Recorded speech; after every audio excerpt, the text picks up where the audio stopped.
selama 2 bulan kita berkonsentrasi menjadikan undang-undang hak cipta. Pernyataan dari ketua dari WAMI, LMK WAMI menyampaikan bahwa walaupun Ari Lasso sudah mencabut haknya, tetap akan dipungut royaltinya. WAMI tetap pungut royalti meskipun Ari Lasso bebaskan lagunya untuk dinyanyikan oleh penyanyi lain. Saya rasa hal ini sangat tidak adil, tidak fair. Ketika seorang pencipta lagu dia mencabut kuasanya tapi tetap dipungut. Nah, pungutan itu nanti akan diberikan kepada siapa, itu pertanyaannya. Lalu kembali kepada SK Kemenkumham tahun 2016, itu disebutkan bahwa royalti akan dipungut 2% dari tiket penjualan yang dilaksanakan pada saat konser setelah konser. Sehingga artinya apa? Pencipta lagu ikut menanggung resiko bersama dengan penyelenggara. Walaupun kalau menurut kami, walaupun persentasenya dinaikkan 5%, 10%, kalau itu tetap diambil atau dipungut setelah konser, tidak akan merubah apa-apa. Yang dilakukan menurut benchmark yang ada di luar negeri, semua dilakukan sebelum pengguna atau pelaku pertunjukan naik di atas panggung. Sama seperti yang dilakukan ketika seorang artis atau penyanyi akan naik panggung, harus sudah beres dulu. Fee-nya harus beres dulu dari DP, dari pemenuhan sebelum naik panggung harus sudah beres, termasuk dengan riders-ridersnya. Kenapa itu tidak bisa dilakukan dengan pencipta lagu? Lisensi harus diberikan sebelum naik ke atas panggung. Jadi kenapa kami di sini menyampaikan bahwa pelaku pertunjukan atau penyanyi ikut bertanggung jawab, bukan berarti membayar, tapi ikut bertanggung jawab dalam artian pemenuhan hak atas pencipta lagu sudah dilakukan sebelum naik panggung. Sehingga penyanyi ikut berkontribusi supaya tahu bahwa penggunaan atas karya-karyanya itu juga akan dipenuhi haknya sebelum naik ke atas panggung. Kalau umpamanya dilakukan seperti yang berdasarkan SK tahun 2016, itu hanya pencipta lagu yang tidak mendapatkan haknya. Bahkan OB yang ngaduk-ngaduk kopi aja dapat haknya sebelum naik panggung, sudah beres semuanya, sound engineer sudah beres, vendor sudah beres, semuanya sudah beres. Tapi pencipta lagu ikut menanggung jawab, ikut memberikan resikonya setelah konser. Jadi saya rasa ini tidak fair kalau kita masih tetap menggunakan ini. Kami ingin ini diubah. Kalau memang ada aturan yang memang saat sekarang ini masih diberlakukan, ini harus dirubah, diganti supaya pencipta lagu bisa mendapatkan hak sebelum atau bersamaan dengan para pengguna karyanya. Kenapa? Karena seperti yang tadi berikut yang kami sampaikan, kalau itu yang terjadi, banyak ada tunggakan-tunggakan dan akhirnya penyelenggara acara atau IO yang disalahkan. Sebenarnya kami ketika konsep ini kami sampaikan kepada penyelenggara acara, mereka pada setuju. Karena apa? Karena mereka sudah membereskan kewajiban mereka pada pencipta lagu dan membuat mereka jadi ada satu margin yang akan bisa diajukan kepada sponsor. Dalam artian begini, contohnya, seorang penyelenggara ketika dia akan mengusung acara, dia akan mengajukan RAB kepada sponsor. Ada vendor, ada gedung, ada izin segala macam, termasuk riders artisnya, termasuk riders untuk kebutuhan artis seperti hotel, kendaraan, dan juga termasuk fee artisnya.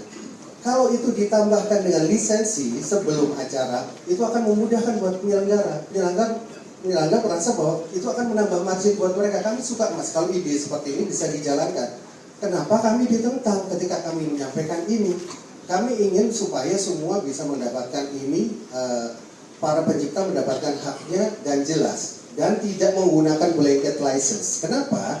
Karena ini sudah zaman teknologi, sudah zaman udah digital, semua bisa didata. Tapi kenapa cara pengumpulannya masih memakai extended collecting license yang menggunakan blanket juga? Yang akhirnya ujung-ujungnya adalah ketika pengumpulan royalti setelah konser hanya adanya adalah mengira-mengira saja, tidak memasukkan data atau log sheet yang benar karya-karya apa yang digunakan. Kalau ini digunakan sebelum acara, itu akan lebih beres, data saat ada dan semua akan bisa menikmati hasilnya. Saya rasa yang akan kami tekankan dari aksi itu sebenarnya tidak jauh sekali dengan apa yang ada gonjang-ganjing yang di luar ini. Sebenarnya kami sudah mengupayakan ini, sudah memperjuangkan ini 3 tahun yang lalu. Tapi karena akhirnya isu ini media juga ikut bertanggung jawab untuk membuat ini jadi ramai. Akhirnya isu royalti melebar kemana-mana. Restoran, hotel dan kafe dimintain untuk bayar royalti, bahkan sampai kemarin bahkan Indonesia Raya pun mau ditagih royalti. Gila ini sebenarnya. Jadi saya rasa siapa Mas Bio? Kenapa? Yang lagi siapa? Ini ada beritanya Pak. LMKN mainkan lagu Indonesia Raya wajib bayar royalti. Padahal di dalam pasal 43 Undang-Undang Hak Cipta di situ ada pembatasan hak cipta. Lagu kebangsaan tidak dipungut royalti.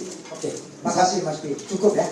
Nah, oleh karena itu kesimpulan rapat pada hari ini saya menawarkan yang pertama itu untuk selama 2 bulan kita berkonsentrasi menjadikan undang-undang hak cipta. Saya minta kepada teman-teman yang tadi sudah berkontribusi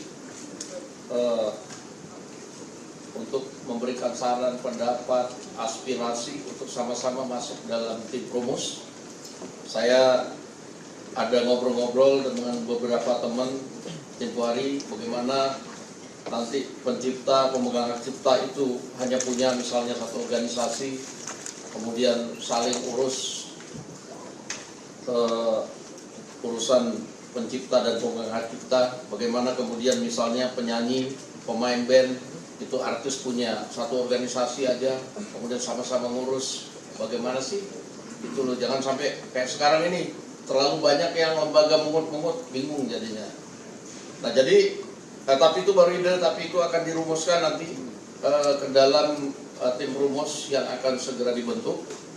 Tadi ada beberapa organisasi yang sudah tercatat untuk ikut, dan target kita dalam waktu 2 bulan undang-undang ini harus segera rampung karena masukan juga sudah cukup banyak. Dan tadi mudah-mudahan yang jauh-jauh dari Bali, Mas Indra bisa nggak segan-segan diganggu untuk memberikan masukan supaya undang-undang ini cepat jadi, karena komitmen kementerian yang baru ini mereka sudah agak cukup lama belajar, 8 bulan 9 bulan mempelajari mengenai undang-undang hak cipta ini, dan juga banyak catatan yang sudah kita sharing dengan kementerian, banyak yang perlu diperbaiki. Nah oleh karena itu mari kita sama-sama kemudian dalam 2 bulan ini menjadikan ini menjadi undang-undang yang menjadi milik kita semua. Nah untuk itu saya menawarkan juga bahwa dalam tempo 2 bulan itu LMKN agar menarik semua delegasi penarikan, agar terkonsentrasi di LMKN supaya yang lain-lain berkonsentrasi untuk membahas undang-undang. Dan tadi kalau perlu itu yang namanya audit dilakukan supaya ke depan transparansi itu bisa terjadi sehingga penyanyi, pencipta lagu itu bisa mendapat hak dan manfaatnya dengan benar. Setuju nggak? Setuju? Setuju. Nah, supaya dalam 2 bulan ini juga kegaduhan di dunia royalti ini juga bisa agak adem gitu. Jangan sampai kemudian rakyat udah nggak bisa dengar musik lagi. Kita mau nyanyi juga takut salah, walaupun suara jelek kadang-kadang kan jadi takut salah kena royalti lagi nanti. Nah jadi kesimpulannya itu mudah-mudahan apa yang kita lakukan pada hari ini diridhoi, dan dalam waktu yang sesingkat-singkatnya teman-teman di Badan Legislasi maupun Komisi 13 Kementerian Hukum, teman-teman dari Aksi Visi dan LMKN serta LMK bisa membentuk segera tim rumus untuk merumuskan hal-hal yang dianggap perlu dan bisa sesegera mungkin dituangkan untuk menjadi undang-undang hak cipta. Dan tambahan, saya dalam 1-2 minggu terakhir juga sudah kerap koordinasi dengan pihak kepolisian negara Republik Indonesia dalam rangka pemberian izin untuk konser misalnya. Mereka bersedia, kemudian nanti pemberian izin konser itu juga harus sudah melalui pelunasan dari IO terkait hak cipta. Jadi itu nggak akan dikasih izin pertunjukan kalau belum memberikan tanda bahwa dia sudah membayar lunas royalti lagu-lagu yang akan dibawakan, karena sesungguhnya benar bahwa itu merupakan komponen dari biaya. bahwa artisnya sekian ya lagunya sekian, nah ini komponen biayanya tukang make upnya sekian, ini sekian, nah ini lah ya itu yang kemudian nanti dikasih kepada sponsor termasuk apa komponen penjualan tiket, kan begitu kira-kira. Nah sehingga ya mari kita atur semua dalam undang-undang ini, semoga pertemuan pada hari ini bisa menghasilkan dan menyuguhkan semua. Dan pertemuan pada hari ini saya tutup dengan mengucapkan alhamdulillahirabbil alamin. Wassalamualaikum warahmatullahi wabarakatuh.